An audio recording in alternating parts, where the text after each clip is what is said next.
al despertar, al despertar. Hola, buenos días, bienvenidos a GAFA TV Ecuador, aquí en Al Despertar en la entrevista del día. Seguimos hablando de las elecciones, del momento político de nuestro país, porque este es el tema que este rato mismo está pendiente y está en boga.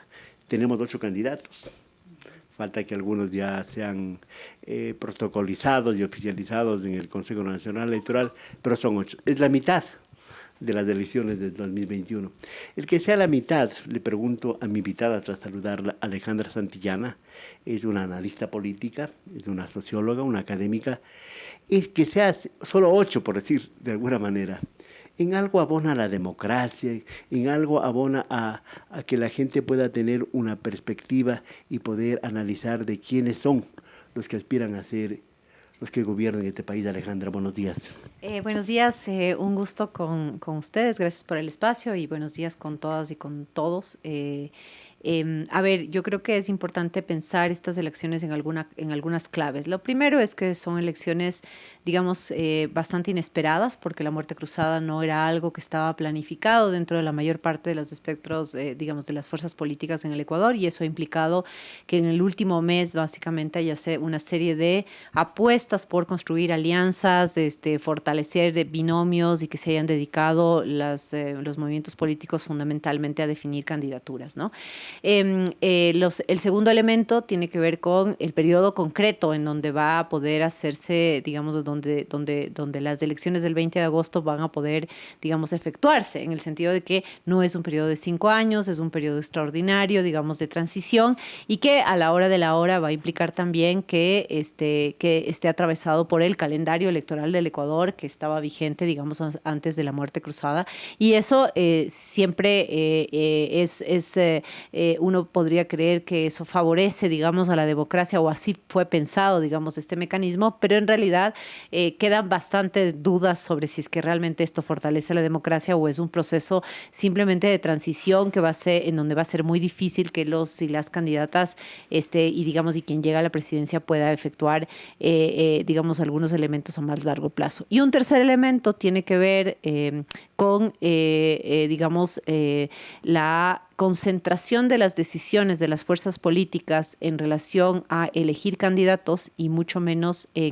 digamos, hay menos creatividad y menos tiempo en habernos presentado un mínimo programa de transición, ¿no? Sabemos más de los candidatos que de lo que proponen las fuerzas políticas en concreto.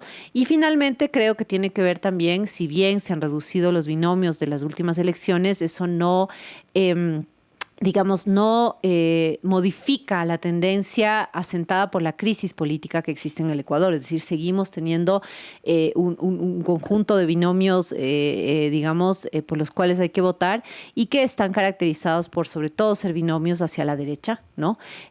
Hay un alto componente de las fuerzas políticas de la derecha y un componente, digamos, hacia el centro, por decirlo así, centro-izquierda, bastante, digamos, poco claro, al menos en términos programáticos, de lo que van a hacer, ¿no? Sí, recordemos que las elecciones son el domingo 20 de agosto. Se elige presidente o presidenta, vicepresidente o vicepresidente. Se eligen 137 asambleístas y se eligen también, hay la votación por el Yasuní, hay la votación por la no minería en Quito. ¿Cuáles deben ser los temas claves, los puntos claves que deben manejar en esta coyuntura muy especial, muy sui generis? ¿Sí? Van a gobernar máximo 18 meses, ¿verdad? 18 meses, y tomando en cuenta que los últimos meses serán netamente electorales, porque viene la contienda del 2020. Pero tú, Alejandra, ¿qué puntos pondrías sobre la mesa para debatir con los candidatos y para que ellos sean los que den las respuestas de cómo van a hacer y qué van a hacer para salir y para afrontar estos temas que tú vas a trazar esta mañana?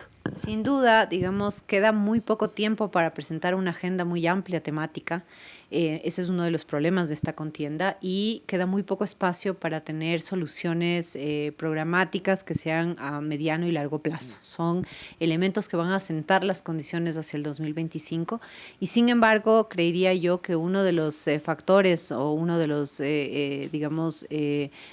argumentos centrales en esto tiene que ver con aquellas necesidades y urgencias que está sintiendo el pueblo ecuatoriano, ¿no?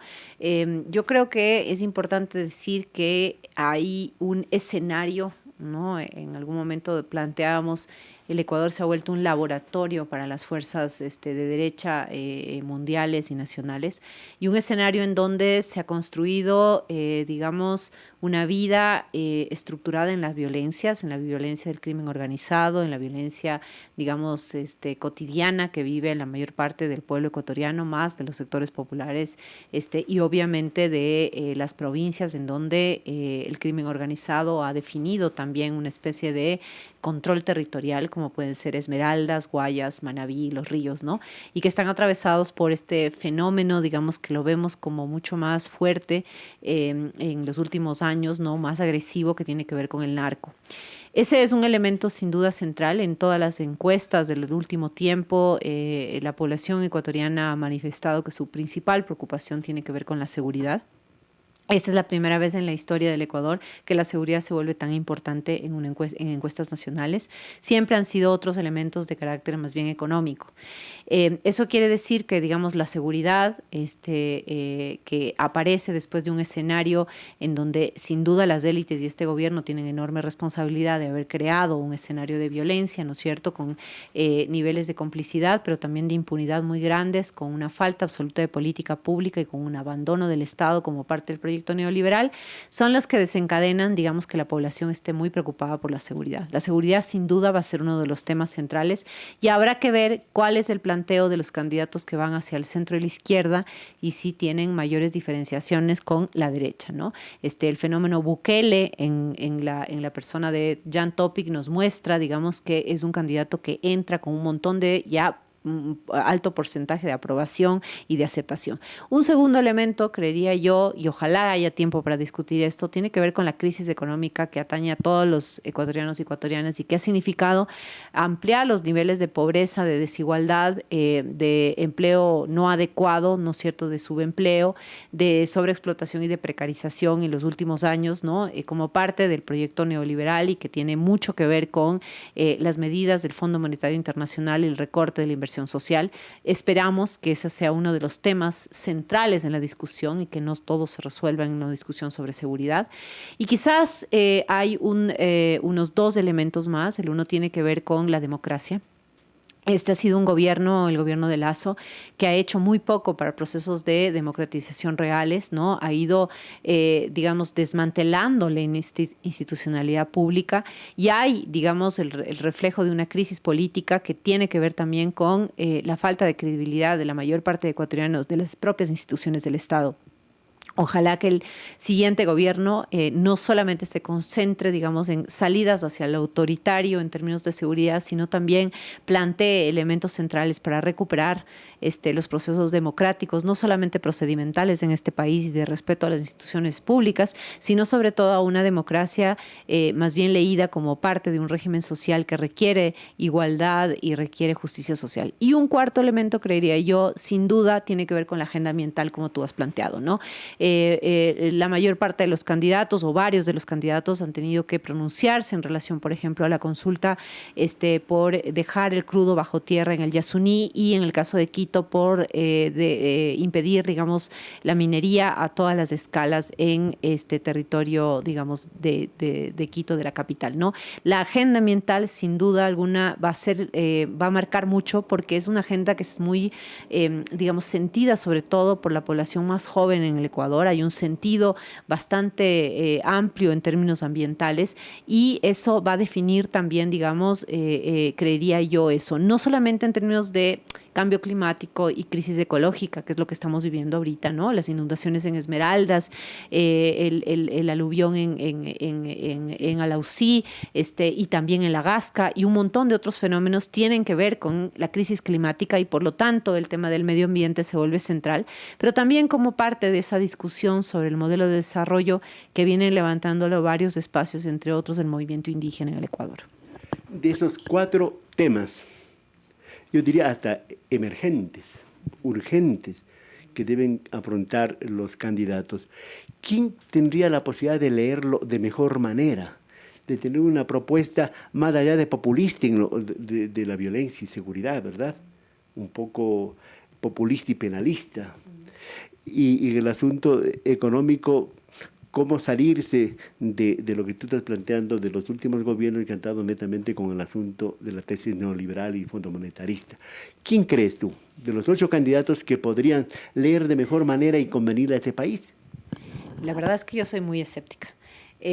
Yo no creo que haya un solo binomio en esta contienda que represente todo lo que necesita el pueblo ecuatoriano. En general, lo que vemos son candidaturas, binomios bastante más acomodados al statu quo y que tienen zonas opacas en gran parte de sus planteos. Es decir, por un lado tenemos candidatos que podrían aportar muchísimo a una discusión de economía política más progresista, digamos, y de cierta recuperación del Estado, y que sin embargo no son binomios que poco dicen de la democracia interna y poco aportan, digamos, en términos, por ejemplo, de los derechos de las mujeres y de, se configura la idea de que las mujeres somos una especie de espacio marginal que no tiene nada que ver con la economía ni con la necesidad de salvar a la patria, por ejemplo, ¿no? Entonces, yo veo ahí, por ejemplo, que hay ciertos avances y ciertos intentos que podrían ser interesantes, pero zonas muy opacas en relación a el tema de los derechos, el tema del modelo económico afincado al extractivismo.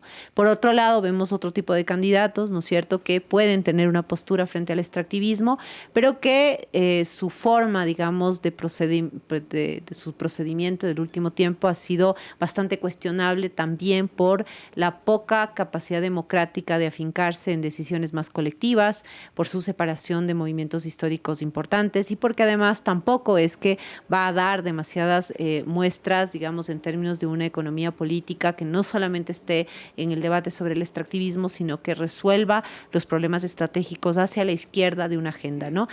Yo no creo que ninguno de los binomios hasta ahora van a ser claramente binomios que pongan en la discusión elementos centrales de cómo se construye democracia, sino que van a, además, yo creería, y eso es uno de los elementos que me parecen complejos de estas elecciones, que volvemos o podemos volver a la misma, digamos, fragmentación y polarización de las identidades políticas definidas como correísmo y anticorreísmo, elemento que para mucha gente y muchas organizaciones es un elemento que no puede ser el único que defina, digamos, los aspectos programáticos y políticos en el país, ¿no? Hay mucha juventud que no quiere identificarse políticamente con uno y otro lado y que está esperando que se resuelvan otros problemas, ¿no? Alejandra, vamos terminando.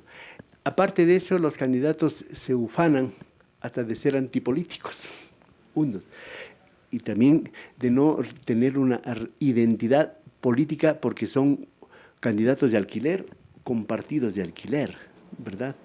Entonces, eso significa que están un poco, como tú decías, en el establishment, en el statu quo, y representan, no sé, yo creo que diría, con el escepticismo que tú tienes, se representan tal vez a sí mismos y a otros grupos de presión o de poder, pero los ecuatorianos como tal, un poco desprovistos de ese respaldo político, institucional, que ellos podrían representar en un momento determinado de cualquiera que ellos lleguen al poder. Así brevemente, ¿qué piensas tú de eso? A ver, yo creo que efectivamente tenemos tal vez una urgencia que siempre es pospuesta por los momentos electorales y la coyuntura en este país que cambia cada semana, y es la urgencia de debatir qué significa esta enorme y profunda crisis política, ¿no? Es una crisis política que es una crisis de representación, como tú bien has dicho, ¿no? Hay gente que se representa a sí misma o que representa ciertos grupos de poder, pero que ya no tiene, digamos, una arraigambre ni programática, ni mucho menos ideológica, pero también tenemos una crisis política que tiene que ver con las alternativas y con los imaginarios que hemos podido presentar. Yo creo que la derecha ha ganado enormes espacios, no solamente en la política abiertamente neoliberal, en términos de economía, en la captura de lo social desde lo neoliberal, sino que también ha avanzado con procesos de ideologización en parte de la población ecuatoriana, ¿no? Alejandra, termino con esto. El mismo comportamiento, el mismo fraccionamiento será la Asamblea, ¿no es cierto? Y eso seguirá desprestigiándose a la Asamblea, y no sé, con esto de la muerte cruzada y de tan antecedente, es muy funesto para el país. Con eso terminamos rapidísimo. Sí, yo creo que en la Asamblea vamos a ver un proceso de fragmentación y al mismo tiempo un tema de concentración, porque probablemente sea la Revolución Ciudadana y el Partido Social Cristiano y con algunos elementos tal vez Yacu que queden, digamos, en la Asamblea representados, lo que nos va a generar un escenario muy parecido al anterior, que es nuevamente fragmentación e imposibilidad de construir alianzas. Y por otro lado, ¿no es cierto?, veremos una serie de posturas y de sectores y actores que no necesariamente van a estar representados en la Asamblea. Yo creo que en estas elecciones y en estas contiendas lo único que nos da una luz de esperanza es definitivamente la consulta por el Yasuní y la consulta por Quito sin minería. Son las dos únicas preguntas que están realmente avalando y profundizando temas centrales para el Ecuador y que son posibilidades de construir y reconstruir tejido social en medio de la incertidumbre y la desesperanza. Gracias a Alejandra Santillana, analista política, académica y socióloga.